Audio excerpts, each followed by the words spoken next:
नमस्कार दोस्तों, आपके अपने चैनल हमारे संस्कार में आपका बहुत बहुत स्वागत है। आज हम आपके लिए लेकर आए हैं सावन मास कथा अध्याय 10।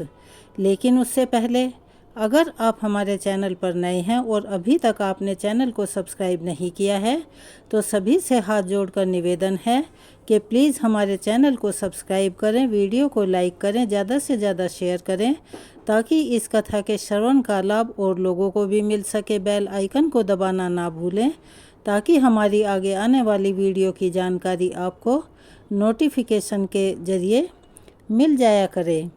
जय रामेश्वर जय नागेश्वर वैद्यनाथ केदार हरे, मल्लिकार्जुन सोमनाथ जय महाकाल ओंकार हरे, त्र्यंबकेश्वर जय घुष्मेश्वर भीमेश्वर जगतार हरे, काशीपति श्री विश्वनाथ जय मंगलमय अघहार हरे, नीलकंठ जय भूतनाथ मृत्युंजय अविकार हरे, पार्वती पति हर हर शंभो पाहि पाहि दातार हरे। ओम नमः शिवाय, हर हर महादेव, बम बम भोले। तो चलिए अब शुरू करते हैं सावन मास महात्म्य का आगे का वृतांत। आप सभी से निवेदन है कि इन कथाओं को पूरा सुना कीजिए ताकि अपने शास्त्रों के बारे में सटीक जानकारी मिल सके। और जैसा कि आप सभी जानते हैं, इन महात्म्य कथाओं के अंत में हम आपको एक कथा और सुनाते हैं, वो भी बड़ी रोचक और शिक्षाप्रद होती हैं। इसीलिए उन कथाओं को भी आखिर तक सुना कीजिए। चलिए अब शुरू करते हैं आज की महात्म्य कथा।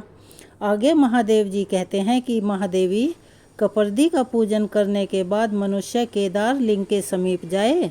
कपर्दी से अग्निकोण में भीमेश्वर के समीप केदारेश्वर नामक स्वयंभू लिंग स्थित है। वह कल्प पर्यंत स्थिर रहने वाला है। वह लिंग मुझे भी बहुत प्रिय है। उस महाप्रकाशमयी लिंग को वृद्धि लिंग भी कहते हैं। देवी स्वयं मैंने भी उसकी पूजा की है। जो चतुर्दशी अर्थात शिवरात्रि को वहाँ निराहार रहकर जागरण करता है उसे सनातन लोक प्राप्त होते हैं। प्राचीन युग में केदारेश्वर का नाम रुद्रेश्वर था।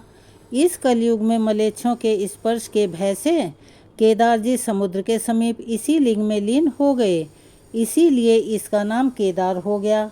जो मनुष्य आहार को जीतकर माघ मास में रुद्रेश्वर के दक्षिण भाग में 10 धनुष की दूरी पर समुद्र में स्थित पद्म केतु नामक महाकुंड में स्नान कर विधि पूर्वक रुद्रदेव की पूजा करेगा, उसे केदार यात्रा का पूर्ण फल प्राप्त होगा।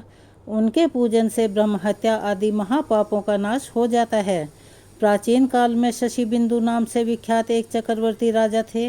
उनकी पतिव्रता पत्नी उन्हें प्राणों से भी अधिक प्यारी थी और राजा के पास एक सुंदर सोने से बना हुआ आकाशगामी विमान था, जिसके द्वारा वे अपनी इच्छा के अनुसार संपूर्ण लोकों में घूमते रहते थे। एक समय फाल्गुन कृष्ण पक्ष की चतुर्दशी का पर्व आने पर राजा शशि बिंदु उत्तम प्रभासा क्षेत्र में आए। वहां उन्होंने बहुत से महर्षियों को देखा जो जप में और होम में तत्पर होकर रात्रि में जागरण करने के लिए श्री सोमनाथ जी के सम्मुख बैठे हुए थे। राजा ने भी सोमनाथ जी का दर्शन और प्रणाम करके विधि पूर्वक पूजन किया और फिर क्रमशः भक्ति भाव से उन सभी ऋषि मुनियों का स्वागत सत्कार करके वे केदार लिंग के पास चले आए। वहां विचित्र पुष्पमालाओं, नवैद्य तथा मनोहर वस्त्र आभूषणों से केदारेश्वर की पूजा की और वहीं एकाग्रचित होकर जागरण किया। तब वे सब मुनि कौतूहलवश राजा के समीप गए और इस प्रकार बोले, राजन, तुम सोमेश्वर देव को छोड़कर केदार जी के आगे जो जागरण और पूजन कर रहे हो, इसका क्या कारण है भला? तब राजा ने कहा, विप्रों, आप लोग सुनिए, यह मेरे पूर्व जन्म का वृतांत है। पहले जन्म में मैं ब्राह्मणों की पूजा करने वाला शूद्र था। मेरी जन्मभूमि सौराष्ट्र देश में थी। एक समय वहाँ भयंकर अनावृष्टि हुई अर्थात अकाल पड़ गया। उस समय मैं भूख से व्याकुल होकर प्रभास क्षेत्र में चला आया।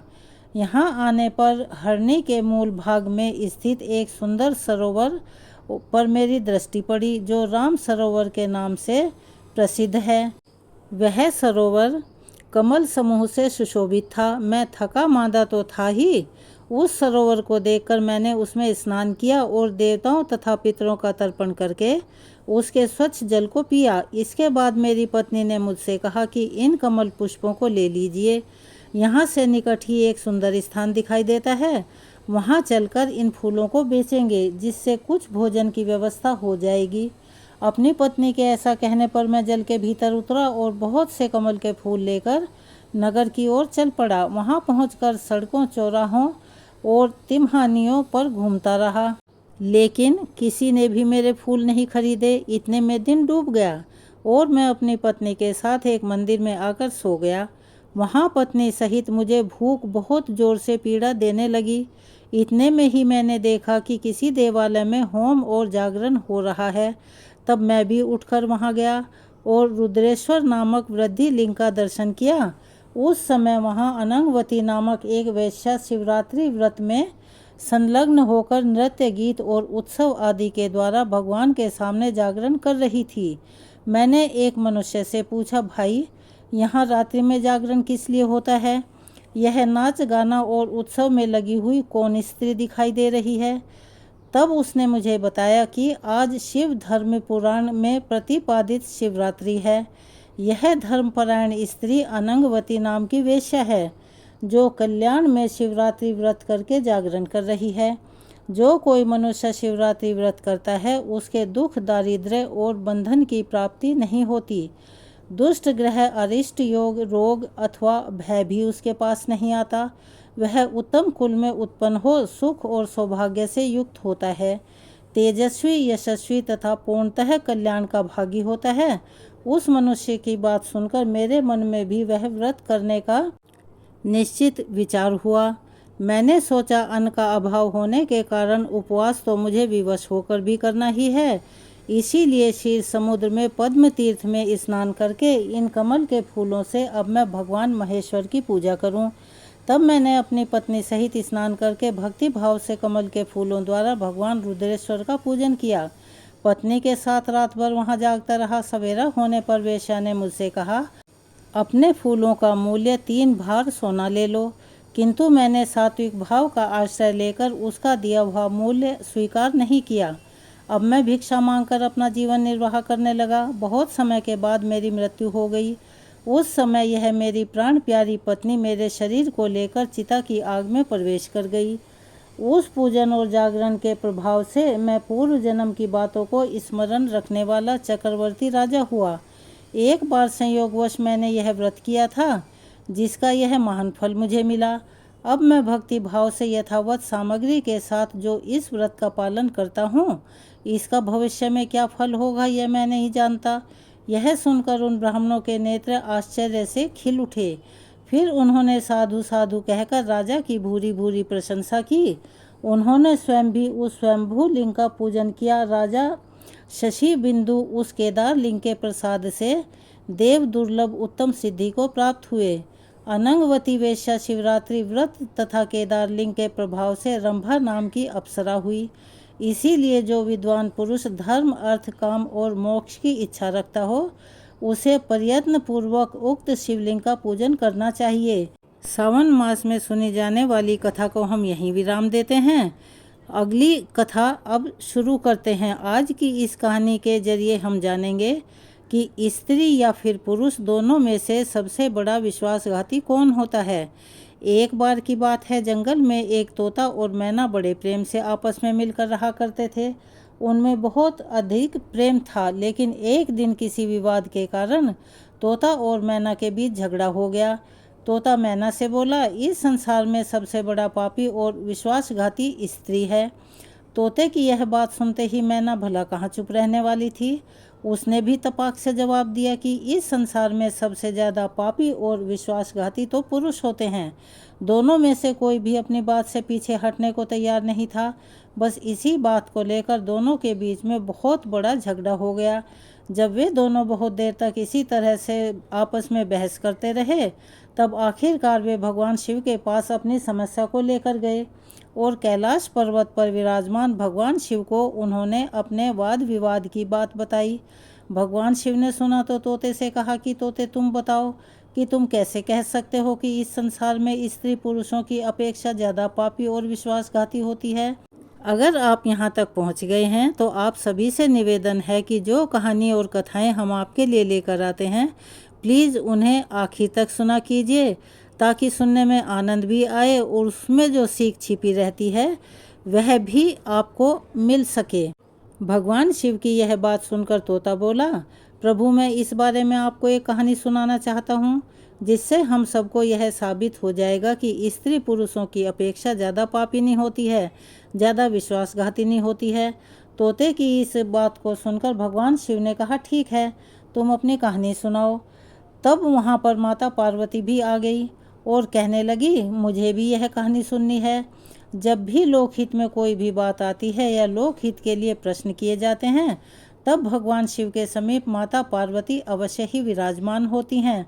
जब माता पार्वती ने देखा कि तोता और मैना स्त्री और पुरुषों के विश्वासघाती होने की बात कर रहे हैं और आपस में वह बहस कर रहे हैं, तब उन्हें लगा कि यह प्रसंग तो उन्हें भी जरूर सुनना चाहिए।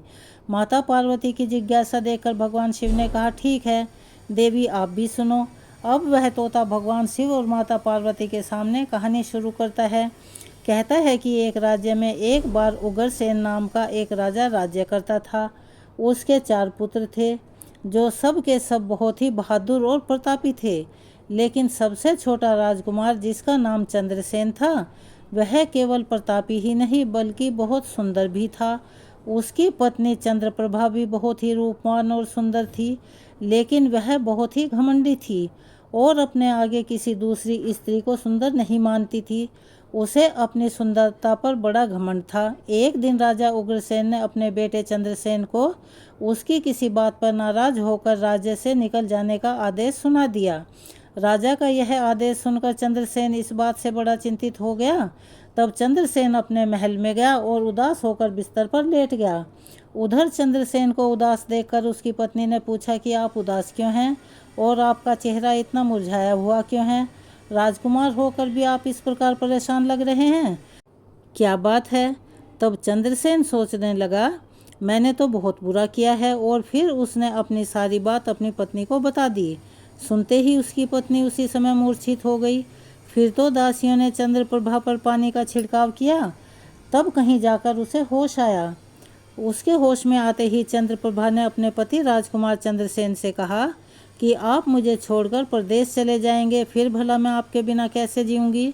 मैं भी आपके साथ ही चलूँगी। तब राजकुमार रानी को समझाते हुए कहने लगा, तुम मेरे साथ कैसे चल सकती हो, क्योंकि दूसरे राज्य में तो बहुत सारी परेशानियाँ होती हैं और तुम नरम नाजुक महलों में रहने वाली, महलों के बिना यह कष्ट कैसे सह पाओगी?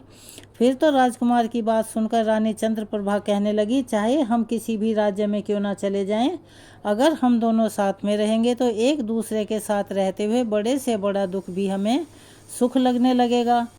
महल के सुख बिना आपके जंगल के दुखों से अधिक डरावने लगेंगे। इसीलिए मैं तो आपके साथ चलूंगी। और ऐसा कहकर रानी चंद्रप्रभा रोने लगी।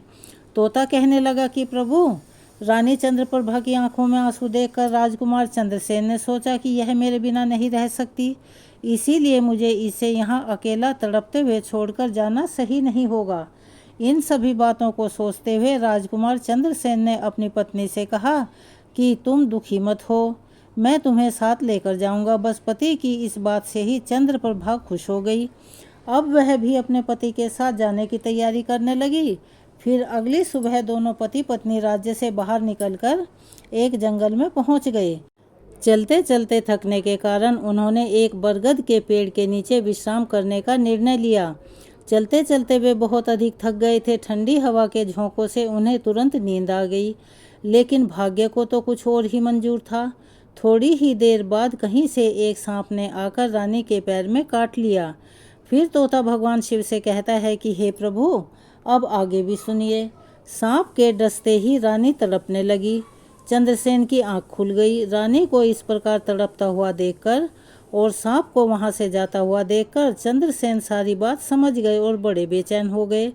थोड़ी ही देर बाद देखते देखते रानी की मृत्यु हो गई। इस प्रकार मृतक रानी को देखकर अब चंद्रसेन को बड़ा दुख हुआ और वह बड़ी जोर जोर से ऊंचे स्वर में विलाप करने लगा। उसका रोना सुनकर जंगल के जीव जंतु उसे खाने के लिए वहां आ गए। तब चंद्रसेन ने मन ही मन सोचा कि मेरी पत्नी, मेरे जीवन संगिनी तो मर ही गई है, अब मैं भी जी कर क्या करूँगा। ऐसा सोचकर वह रानी के शव के पास से उठा और जंगल में लकड़ियां इकट्ठी करने चला गया। रो रो कर कहता जाता कि मैं भी रानी की चिता में जलकर मर जाऊंगा।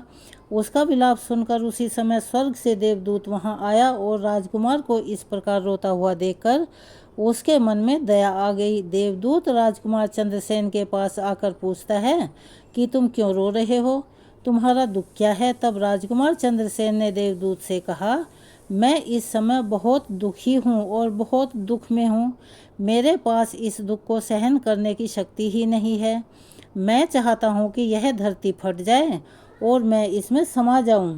राजकुमार की बात सुनकर देवदूत ने कहा, अच्छा भाई, पहले मुझे अपना हाल तो बताओ, शायद मैं तुम्हारी कुछ मदद कर सकूं।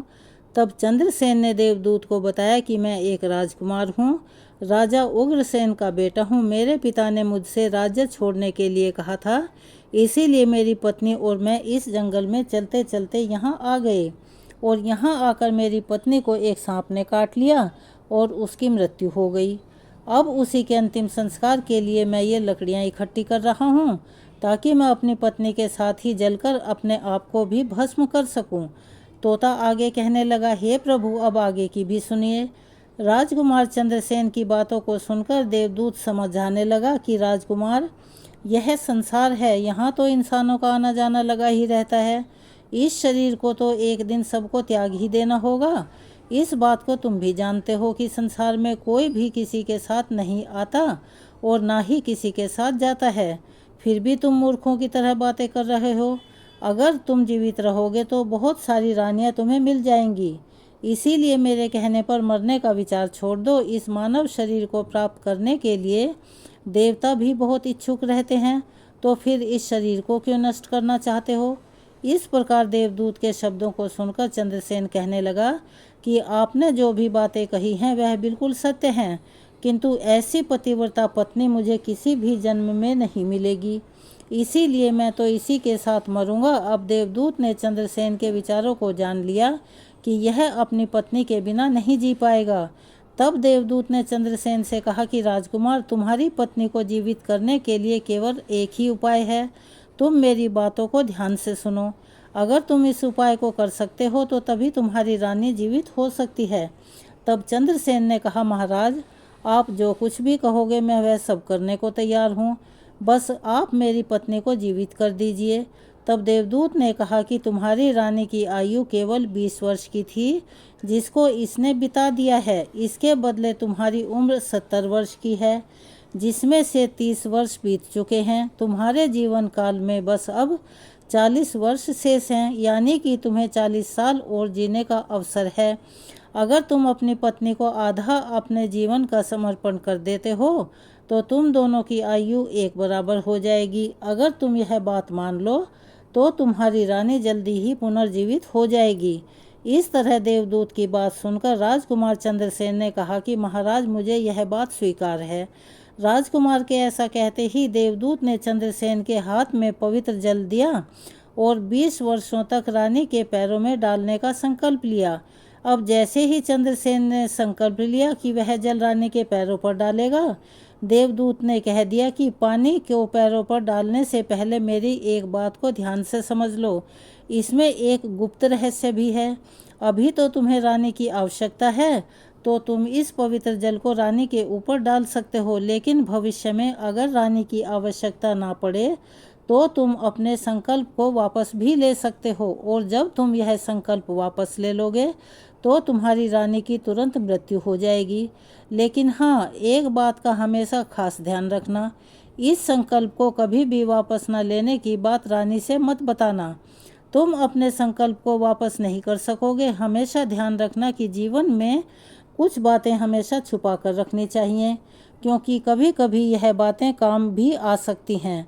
राजकुमार को इतना समझाकर देवदूत ने पवित्र जल राजकुमार को दे दिया और वहीं अंतर्ध्यान हो गए।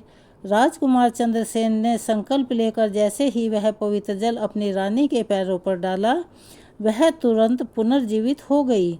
देखकर चंद्रसेन कहने लगा कि तुम बहुत थकी हुई थी, इसीलिए मैंने तुम्हें नहीं जगाया। इस प्रकार राजकुमार चंद्रसेन ने अपनी रानी से सारी बातें छुपा ली कि एक सांप ने तुम्हें काट लिया था, तुम मर गई थी, फिर मैंने तुम्हें कैसे जीवित किया। यह सारी बातें राजकुमार ने अपनी पत्नी से छुपा ली। तब तोता आगे बोला कि प्रभु, फिर वे दोनों आगे बढ़ गए। बहुत दिनों के बाद उन्होंने एक बहुत ही सुंदर जगह को देखा। एकदम शांत शीतल वातावरण था। उसी जगह पर एक युवा साधु की कुटिया थी। जब वे वहां पहुंचे तो उन्होंने देखा कि एक सुंदर युवा पानी पी रहा था। वे दोनों पति पत्नी बहुत थके हुए लग रहे थे, इसीलिए उस युवा साधु के पास ही बैठ गए। उस समय राजकुमार ने रानी से कहा कि रानी, हमें प्यास लगी है, हम कुएं पर जाकर पानी पी कर आते हैं। अगर तुम भी प्यासी हो तो तुम्हारे लिए भी पानी लेकर आ जाएंगे। तब राजकुमार की बात सुनकर रानी ने कहा, नहीं, मुझे तो प्यास नहीं लगी है, आप जाइए और पानी पीकर वापस आ जाइए। रानी का जवाब सुनकर राजकुमार चंद्रसेन एक लंबी रस्सी लेकर कुएं के पास गया। उधर वह राजकुमारी चंद्रप्रभा उस युवा साधु की ओर बड़े ध्यान से देखने लगी। चंद्रप्रभा उस युवा साधु की सुंदरता को देखकर उस पर मोहित हो गई और उसे अपना दिल दे बैठी। अब राजकुमारी उस युवा साधु के पास पहुंची और उससे कहने लगी, आप इस जगह पर, सुनसान जगह पर एकदम अकेले रहते हैं, फिर भी खुशी से रहते हैं, आप अकेले क्यों हैं? युवा साधु कहने लगा, तो तुम भी मेरे साथ रह सकती हो। राजकुमारी चंद्रप्रभा का मन अब उस युवा साधु के प्रति मोहित हो चुका था। अब वह अपने पति से प्रेम करना भूलकर युवा साधु के प्रति आकर्षित हो गई और उसी के साथ रहने का विचार करने लगी। उसके भावों को जानकर युवा साधु कहने लगा कि तुम मेरे साथ रह सकती हो, लेकिन तुम्हारे साथ तो तुम्हारा पति भी है, मैं तुम दोनों को अपने साथ कैसे रख सकता हूँ। तब उस युवा साधु ने कहा कि मैं तुम्हें एक उपाय बताता हूँ, तुम अपने पति को जिस कुएं में वह पानी पीने गया है पीछे से धक्का दे देना, वह कुएं में गिर जाएगा, उसके बाद फिर जो होगा देखा जाएगा।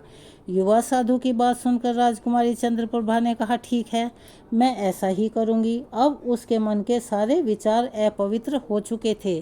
थोड़ी ही देर के बाद राजकुमार चंद्रसेन पानी पीकर रानी के पास वापस आया तो रानी कहने लगी, मुझे भी अब बहुत जोर से प्यास लगी हुई है, कुएं पर वापस चलकर मुझे भी पानी पिलाओ। तो राजकुमार चंद्रसेन कहने लगा, मैंने तो तुमसे पहले ही पूछा था, लेकिन तुमने मना कर दिया था। कोई बात नहीं, अगर तुम्हें प्यास लगी है तो चलो मेरे साथ कुएं पर चलकर तुम्हें भी पानी पिला देता हूँ। बेचारा चंद्रसेन तो रानी के प्रेम में पागल था। उसे क्या पता था कि यह मेरी जान लेने के लिए मेरे साथ आ रही है। वास्तव में विद्वान लोग सच ही कहते हैं कि स्त्रियों के चरित्र को तो देवता भी नहीं जान सकते। मनुष्य भला क्या चीज़ है, उनके जाल में तो अच्छे अच्छे बुद्धिमान भी फंस जाते हैं। अब इधर जैसे ही राजकुमार चंद्रसेन कुएं पर जाकर पानी भरने के लिए डोल भरता है तो रानी ने अपने पति को धक्का दे दिया, उसे कुएं में गिरा दिया। कुएं में गिरते ही वह तुरंत युवा साधु के पास पहुंच गई। अब वह युवा साधु रानी को अपने साथ ले जाकर किसी दूसरे राज्य में बस गया। वे दोनों वहां पति पत्नी के रूप में रहने लगे। युवा साधु ने फिर रानी को ऐसा नाचना और गाना सिखाया कि वह नृत्यांगना के रूप में प्रसिद्ध हो गई।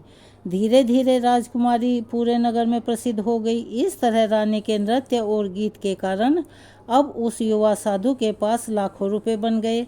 वह बहुत अमीर हो गया। रानी भी उस युवा साधु के साथ बहुत खुश रहने लगी। वह चरित्रहीन रानी अब अपने पति को बिल्कुल भूल चुकी थी। इधर रानी ने जिस कुएं में अपने पति चंद्रसेन को धक्का दिया था, संयोग से एक रस्सी उस कुएं में लटकी हुई थी। चंद्रसेन ने उसी को पकड़ लिया और कुएं में लटकता रहा। भगवान को याद करते हुए वह सोचने लगा कि क्या यही मेरे प्रेम की सजा है।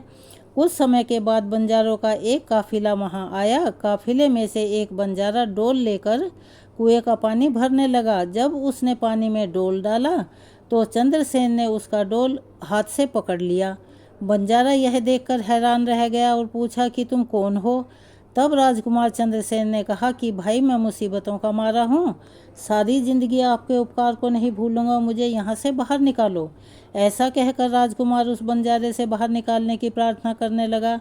फिर तो राजकुमार चंद्रसेन के दुख को देखकर उस बंजारे को उस पर दया आ गई और उसने राजकुमार को कुएं से बाहर निकाल लिया। फिर पूछा, अरे भाई तुम तो दिखने में एकदम हष्ट पुष्ट लगते हो, सुंदर भी हो, तुम इस कुएं में कैसे गिर गए? तुम मुझे अपना सारा हाल बताओ। तब चंद्रसेन ने कहा कि भाई मैं अपना हाल आपसे कैसे कहूँ, जो मुश्किल मेरे साथ हुई है भगवान ना करे किसी के साथ भी ऐसा हो। तब राजकुमार ने कहा कि यदि तुम मुझसे जानना ही चाहते हो तो मैं तुम्हें अपनी कहानी सुनाता हूँ। मैं एक राजकुमार हूँ, किसी गलती के कारण मुझे मेरे पिता ने एक दिन राज्य से बाहर निकाल दिया था, इसीलिए मैं अपनी प्रिय पत्नी के साथ, जो मेरे बिना एक पल भी नहीं रह सकती थी, एक जंगल से दूसरे जंगल में भटकता रहा और इस जंगल में पहुंच गया। मेरी पत्नी और मैं एक दूसरे से बहुत प्रेम करते थे। एक दिन चलते चलते जब हम थक गए तो जंगल में एक पेड़ के नीचे आराम करने के लिए ठहर गए। वहीं पर किसी सांप ने मेरी पत्नी को काट लिया, जिससे उसकी मृत्यु हो गई। जब मैं अपनी पत्नी के साथ मरने जा रहा था तभी वहाँ एक देवदूत कहीं से आए और उन्होंने मुझ पर दया की और फिर मेरी आयु के 20 वर्ष मेरी पत्नी को देने के बाद उसे पुनर्जीवित कर दिया। फिर हम दोनों उस जंगल से आगे बढ़े। कुछ दिनों के बाद हम एक जगह पर पहुँचे जहाँ पर एक युवा साधु का डेरा था। मुझे बड़ी जोर से प्यास लगी थी। मैं कुएं पर पानी पीकर जैसे ही अपनी पत्नी के पास वापस आया तो वह भी कहने लगी कि मुझे भी प्यास लगी है, मुझे भी पानी पिलाओ। तब मैं अपनी पत्नी को साथ लेकर उसी कुएं पर आ गया। मुझे नहीं पता था कि मेरी पत्नी मेरी जान लेने पर तुली हुई है। जैसे ही कुएं से मैं पानी निकालने लगा उसने मुझे पीछे से धक्का दे दिया और मैं कुएं में गिर गया। लेकिन कुएं में लटकती हुई एक रस्सी मेरे हाथ में आ गई, जिससे मैं कुएं में गिरने से बच गया। और जब फिर आप लोग आए तो आपको आवाज़ दी, जिसके बाद आपने मुझे कुएं से बाहर निकाला। तोता भगवान शिव से कहने लगा, प्रभु इस प्रकार राजकुमार चंद्रसेन ने बड़े दुखी मन से अपनी सारी व्यथा, अपना सारा हाल उस बंजारे से कह दिया। फिर अपने दुख को सुनाकर चंद्रसेन चुप हो गया। उधर बंजारे ने उसकी बात को सुना और रानी की करतूत सुनकर बड़ा दुखी होकर कहा कि स्त्रियों के चरित्र को तो भगवान भी नहीं समझ सकते, फिर भला मनुष्य की क्या बिसात है, वो कैसे समझ सकता है। ऐसा कहकर बंजारे ने राजकुमार के सिर पर हाथ फेरा और कहा कि तुम चिंता मत करो, भगवान बड़े दयालु हैं, वह तुम्हारी मदद अवश्य करेंगे। बंजारे ने राजकुमार से कहा, अगर तुम चाहो तो हमारे साथ कुछ दिन रुक सकते हो। राजकुमार चंद्रसेन अकेला था तो उन बंजारों के साथ वह रहने को तैयार हो गया। उनकी सहायता से कुछ दिनों के बाद अब राजकुमार उसी राज्य में जा पहुंचा जहां उसकी पत्नी चंद्रप्रभा और वह युवा साधु रह रहे थे। उस राज्य को देखकर चंद्रसेन ने कहा, भाई मेरी तो इच्छा है कि मैं कुछ दिन इसी राज्य में रहूं। बंजारा कहने लगा, आप जैसा चाहो, मुझे कोई आपत्ति नहीं है। फिर राजकुमार चंद्रसेन बंजारे से विदा लेकर उसी राज्य में आ गया और काम की तलाश में घूमने लगा। कुछ ही दिनों के बाद राजकुमार की मेहनत रंग लाई और उसे एक बड़े व्यापारी ने अपने यहाँ नौकरी पर रख लिया। इस तरह राजकुमार चंद्रसेन अब उस व्यापारी के पास रहकर काम करना शुरू कर देता है। वह राजकुमार अब व्यापारी के साथ रहकर अपने कर्तव्यों को, अपनी जिम्मेदारियों को बड़ी ही मेहनत से पूरा कर रहा था। राजकुमार ने अपना वास्तविक परिचय किसी को भी नहीं दिया था। राजकुमार की इस कठिन मेहनत, लगन और ईमानदारी को देखकर व्यापारी उससे बड़ा प्रसन्न हुआ और उसने चंद्रसेन का खूब सम्मान किया। फिर उसे अपने यहाँ एक बड़ा सा पद दे दिया। इस प्रकार राजकुमार चंद्रसेन के दिन बड़ी खुशी खुशी गुजरने लगे। लेकिन राजकुमार अब भी अपनी पत्नी चंद्रप्रभा को नहीं भूला था। एक दिन की बात है, नगर के राजा के यहाँ पर राजकुमारी चंद्रप्रभा के नृत्य का आयोजन हुआ। राजा ने उस शहर के सभी बड़े व्यापारियों और सेठों को अपने यहाँ पर नृत्य देखने के लिए आमंत्रित किया। जब राजकुमारी चंद्रप्रभा का नृत्य होने वाला था तब शहर के सभी व्यापारी और सेठ साहूकार राजा के यहाँ समय पर पहुँच गए। राजकुमारी चंद्रप्रभा अपने वास्तविक परिचय को छुपाकर उस युवा साधु के साथ रह रही थी। उसने अपने अतीत के बारे में किसी को भी नहीं बताया था। राजकुमारी चंद्रप्रभा के नृत्य की बात, जिससे वह राजकुमार अनजान था, उसने भी सुनी। चंद्रसेन जो चंद्रप्रभा के नृत्य और गायन की प्रशंसा सुनता था, उसने सोचा कि मुझे भी इस नृत्य को देखना चाहिए। वह भी राजा के दरबार में सेठ के साथ पहुंच गया। चंद्रप्रभा ने सभी के सामने राज दरबार में बड़ा ही सुंदर अप्सरा के समान नृत्य किया और उसकी सुरीली आवाज़ में उसने कई सुंदर रागों को भी प्रस्तुत किया। उसकी सुरीली आवाज़ को सुनकर राज दरबार में उपस्थित सभी लोग आश्चर्यचकित रह गए और सभी ने उसे खूब इनाम दिया। इसके साथ ही राजा से लेकर प्रजा तक सभी ने उसकी प्रशंसा की। राजकुमार चंद्रसेन ने भी अपने हाथ की अंगूठी निकाली जिसमें हीरा जड़ा हुआ था। फिर उसे उतारकर उसने रानी चंद्रप्रभा को भेंट कर दिया। रानी चंद्रप्रभा ने जैसे ही उस अंगूठी को देखा तो तुरंत पहचान गई और मन ही मन कहने लगी, यह तो बहुत बड़े आश्चर्य हो गया कि मेरा पति जिंदा है और यहाँ तक पहुँच गया। अब तो मुझे वह नहीं छोड़ेगा, इसीलिए मुझे अब कुछ ऐसा करना चाहिए जिससे वह मारा जा सके। उसने मन ही मन सोचा कि मैं यहाँ के राजा को एक सुरीला गाना और नृत्य दिखाऊंगी जिससे वह प्रसन्न होकर मुझसे कुछ मांगने को बोलेंगे। तब मैं राजा के आदेश से अपने पति को फिर से मरवा दूंगी। वह तो हर हाल में अपने पति से छुटकारा पाना चाहती थी। तब उसने राजा के सामने बहुत ही सुंदर गाना गाया और नृत्य प्रस्तुत किया। आखिरकार वही हुआ जो चंद्रप्रभा ने सोचा था। राजा बहुत खुश हुआ। वह चंद्रप्रभा से कहने लगा कि मैं तुमसे बहुत खुश हूँ, तुम मुझसे क्या मांगना चाहती हो मांग सकती हो। तब चंद्रप्रभा ने कहा, हे राजन, अगर आप मुझसे प्रसन्न हैं तो सबसे पहले मुझे वचन दीजिए और फिर उसके बाद जो मांगूंगी आप मुझे वही देंगे। वचन देने के बाद चंद्रप्रभा ने राजा से कहा कि महाराज, इस सभा में चोर है, आप कृपया उसे फांसी की सज़ा दे दीजिए। राजा ने कहा, ठीक है, उसे फांसी की सज़ा दे दी जाएगी, लेकिन तुम उस चोर को मेरे सामने लेकर आओ। रानी ने देखते ही देखते राजकुमार चंद्रसेन का हाथ पकड़ा और उसे राजा के सामने ले गई। राजा ने भी तुरंत अपने सैनिकों को आदेश दिया कि उस चोर को जल्लादों के पास लेकर जाओ और फांसी पर चढ़ा दो। इसी बीच राजकुमार चंद्रसेन का सेठ भी वहां पहुंच गया, जिसके पास चंद्रसेन काम किया करता था। वह डरकर चंद्रसेन के पास गया और पूछने लगा, तुमने क्या चुराया था इसका जो यह तुम्हें मारना चाहती है। चंद्रसेन ने अपने मालिक सेठ से कहा कि सेठ जी, मैंने कुछ नहीं चुराया, बस आप इस राजा को केवल यह बता दो कि वह मेरी दो बातें सुन ले, तभी मेरी जान बच सकती है। चंद्रसेन की बातें सुनकर वह सेठ अपने साथी व्यापारियों और साहूकारों के पास गया। सभी ने मिलकर सलाह मशवरा किया। तब उन्होंने कहा कि मित्रों, या तो राजा न्याय करें या फिर हम सभी इस शहर को छोड़कर कहीं और चले जाएंगे। इस प्रकार सभी व्यापारी राजा के पास गए और राजा से बोले, महाराज, चंद्रसेन बिल्कुल निर्दोष है, उसे मार देने का आपका आदेश है, लेकिन वह यह कह रहा है कि वह अपनी दो बातें आपसे कहना चाहता है। फिर भी यदि आपको लगे कि उसने अपराध किया है तो आप उसे फांसी जरूर दे देना, लेकिन मेरे मरने से पहले राजा केवल मेरी दो बातों को जरूर सुन ले।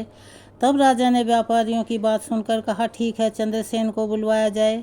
तब राजा के सिपाही चंद्रसेन को लाकर राजा के सामने खड़ा कर देते हैं।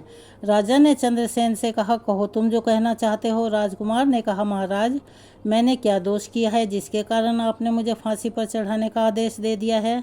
फिर उसकी बात को सुनकर राजा ने कहा कि तू इस नर्तकी का चोर है।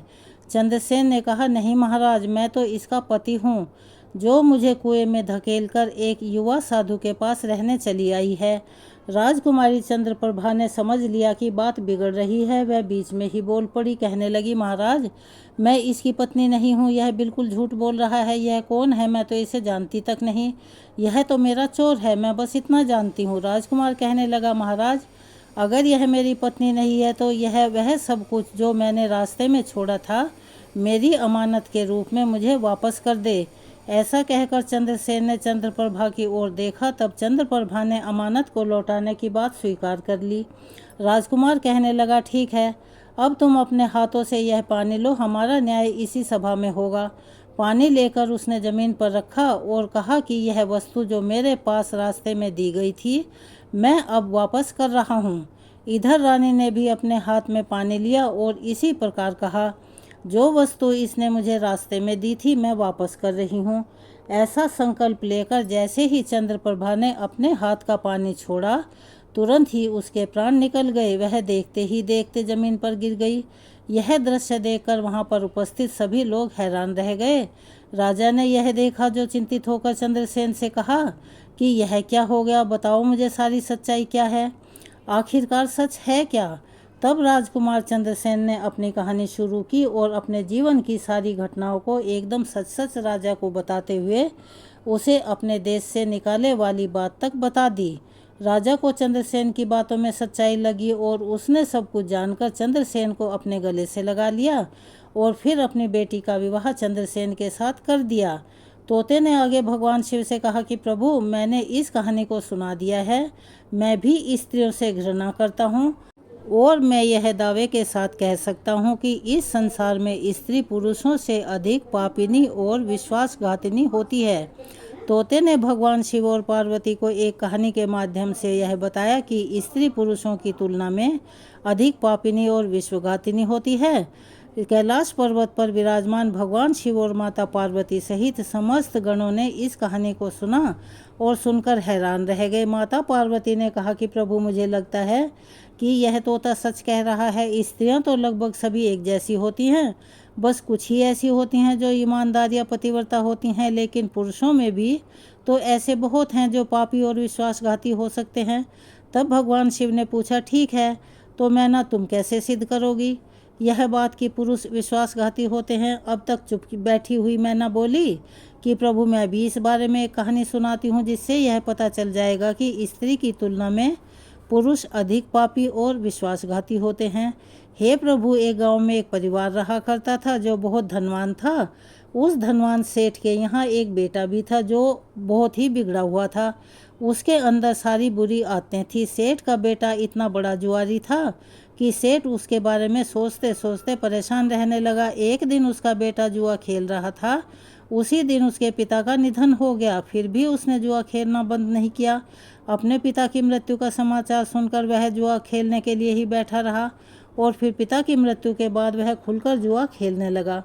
फिर सब कुछ हार गया। उसके पिता ने जितना भी धन संपत्ति इकट्ठा की थी वो सब कुछ जुए में गंवाता चला गया। फिर एक दिन वह अपने गांव से दूर चला गया और एक सेठ के घर पहुंचा। सेठ के घर पहुंचने पर वह सेठ से बोला कि सेठ जी, मुझे बहुत ज़ोर से प्यास लगी है, क्या एक गिलास पानी मिलेगा। तो सेठ जी ने उस युवा से पूछा कि तुम कौन हो और कहाँ से आए हो, क्या करते हो। तब युवा कहने लगा कि मैं एक व्यापारी हूँ और यहाँ से जा रहा था तो सोचा कि पानी पीकर चला जाऊँगा। तब सेठ जी ने पूछा कि भाई, तुम कौन सा व्यापार करते हो। तब वह युवा झूठ बोलने लगा, कहने लगा, सेठ जी, अब मैं क्या बताऊँ, मैं क्या व्यापार करता हूँ। एक दिन मैं अपने व्यापार के काम से ही समुद्र के रास्ते से जा रहा था तो समुद्र में ही मेरा सारा सामान गिर गया। इसीलिए अगर आप मेरी कुछ मदद कर सकते हो तो बहुत अच्छा होगा। सेठ जी ने उस युवक की बातें सुनी और उसके जाल में फंस गए और कहने लगे कि बेटा, तुम तो ठीक हो ना, कुछ कमा भी लेते हो, क्या तुम मेरी बेटी से शादी करोगे। अब तो यह बात सुनकर वह युवा खुश हो गया। शादी के लिए उसने तुरंत हाँ कह दी, जिसके बाद दोनों का विवाह हो गया। मैना कहती है कि प्रभु, इस प्रकार सेठ अपनी बेटी को धन के साथ विदा कर देते हैं। उधर वह निकम्मा, आलसी और बुरी आदतों वाला लड़का बस केवल धन के लिए ही विवाह करना चाहता था, उसने वो भी कर लिया। अब विवाह के बाद जब वह युवा सेठ की लड़की को साथ लेकर जा रहा था तो रास्ते में एक जंगल पड़ा। वहाँ पर वह अपनी पत्नी से बोला कि देखो, हम अभी जंगल में हैं, यहाँ कोई चोर हमारे गहनों को चुरा सकता है, इसीलिए तुम अपने सारे गहनों को मुझे दे दो। पत्नी को उस पर पूरा विश्वास था, इसीलिए उसने अपने सारे गहने उतारे और अपने पति को दे दिए। आखिरकार उसे विश्वास तो करना ही था क्योंकि वह तो उसका पति था। इसके बाद उस लड़के ने अपनी पत्नी के सारे गहनों को एक पारदर्शी थैली में बांध लिया। फिर वे जंगल में आराम से रुके रहे। अब उस लड़के के मन में बहुत लालच आ चुका था। उसने अपनी पत्नी के साथ एक जो दासी भी थी, जिसे सेठ ने अपनी लड़की के साथ ही भेजा था, उसका गला दबाकर हत्या कर दी। साथ ही साथ उसने अपनी पत्नी को के पास भी एक कुएं में गिरा दिया और सोचा कि मैंने तो इसके साथ सिर्फ पैसों के लिए विवाह किया था, अब पैसे तो मुझे मिल गए और यह भी कुएं में गिरकर पानी में डूबकर मर जाएगी। इस तरह सोचकर वह लड़का वहां से चला गया, लेकिन उसकी पत्नी मरी नहीं। वह कुएं से बाहर निकलने के लिए लगातार आवाज़ देती रही। कुएं के पास से एक आदमी जा रहा था। तब उसने कुएं में से किसी महिला की आवाज़ सुनी तो उसने झटपट महिला को कुएं से बाहर निकाल दिया। कुएं से बाहर निकालने के बाद महिला ने अपनी सारी बातें उस व्यक्ति को बता दी और उस व्यक्ति ने उस महिला को उसके पिता के सेठ के यहाँ पहुँचा दिया। जब वह अपने पिता के घर पहुँची तो उसके पिता ने पूछा कि तुम्हारे साथ में क्या हुआ। उसने कहा कि पिताजी, जंगल में कुछ चोरों ने हम पर हमला किया और दासी को मार दिया और मुझे कुएं में धकेल दिया और मेरे पति को इस बारे में कुछ भी पता नहीं है। बेटी की यह बात सुनकर सेठ जी कहने लगे कि बेटी, कोई बात नहीं, भगवान सब ठीक करेंगे। मैना आगे कहने लगी कि प्रभु, यहाँ पर मैं ये कह सकती हूँ कि इस दुनिया में स्त्री और पुरुष दोनों ही विश्वासघाती होते हैं और पापी हो सकते हैं। अब आपके हाथ में न्याय का फैसला है।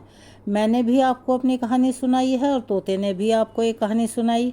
अब प्रभु आप ही न्याय कीजिए। उस युवक ने अपनी पत्नी को मारा और उसका सारा सामान लेकर चला गया। तब तोता और मैना की कहानी सुनकर भगवान शिव कहने लगे, ठीक है तोता और मैना, मैंने तुम्हारी कहानी को ध्यान से सुना है। अब मैं तुम्हारा न्याय भी करता हूँ। यह सच है कि इस संसार में स्त्री और पुरुषों के बीच ज़्यादा पापी या विश्वासघाती कौन होता है। भगवान शिव कहने लगे कि अब आप सभी ध्यानपूर्वक सुनो बिना किसी शंका के। यह सत्य है कि इंसान की सोच उसके स्तर से नीचे जा सकती है और वही पापी और विश्वासघाती होता है, फिर चाहे वह स्त्री हो या पुरुष हो। इंसान को किसी भी प्रकार के पाप को करने से पहले यह सोच लेना चाहिए कि क्या यह सही है या नहीं। पापी और विश्वासघाती होने की कोई जाति नहीं होती, यह इंसान की सोच और कुरीतियों का परिणाम होता है। वास्तव में इंसान की सोच उसके स्तर से भी नीचे जा सकती है और यही सोच किसी को भी पापी या विश्वासघाती बना सकती है। इसीलिए यह कहना बिल्कुल ठीक नहीं होगा कि केवल स्त्री ही विश्वासघातिनी या पापिनी होती है या केवल पुरुष ही पापी या विश्वासघाती होते हैं। यह समय है और सोच पर निर्भर करता है। तो यह थी आज की कहानी। आपको कैसी लगी कमेंट्स बॉक्स में अपनी राय अवश्य लिखें। अगर आप हमारे चैनल पर नए हैं, अभी तक चैनल को सब्सक्राइब नहीं किया है तो प्लीज़ हमारे चैनल को सब्सक्राइब करें, वीडियो को लाइक करें, ज़्यादा से ज़्यादा शेयर करें ताकि इस कथा के श्रवण का लाभ और लोगों को भी मिल सके। बेल आइकन को दबाना ना भूलें ताकि हमारी आगे आने वाली वीडियो की जानकारी आपको नोटिफिकेशन के ज़रिए मिल जाया करे। कमेंट्स बॉक्स में ओम नमः शिवाय, हर हर महादेव, बम बम भोले लिखना ना भूलें। अपना प्यार और सहयोग हमें ऐसे ही देते रहें। धन्यवाद।